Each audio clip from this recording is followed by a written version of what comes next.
রুই মাছ রান্না করব। রুই মাছের মধ্যে হলুদ আর লবণ মাখিয়ে নিচ্ছি। মাছটা বেশ বড়ই আছে।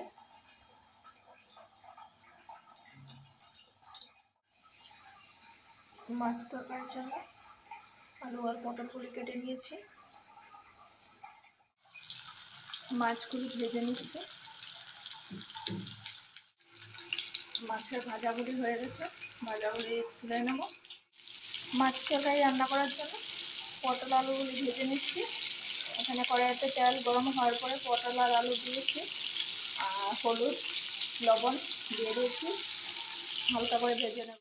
এখানে আলু পটলগুলি ভেজে তুলে নেওয়ার পরে 5 ফোড়ন আর তেজপাতা দিয়ে সম্বাস দিয়েছি, আর মশলা টশলা দিয়ে এগুলি দিয়ে এখন ঝোল দিয়ে দেবো। ভাজা ভাজা হয়ে গেছে, ঝোলটা দিয়ে দিয়েছি। জাল হবে, যখন ঝোলটা হয়ে যাবে মোটামুটি তরকারিটা, তখন মাছগুলি দিয়ে দেবো। তরকারির মধ্যে মাছগুলি দিয়ে দিয়েছি, আর নামানোর আগে গরম মশলা দিয়ে তরকারিটা নামিয়ে নেব। তরকারিটা হয়ে গেছে, এখন অল্প গরম মশলা দেব।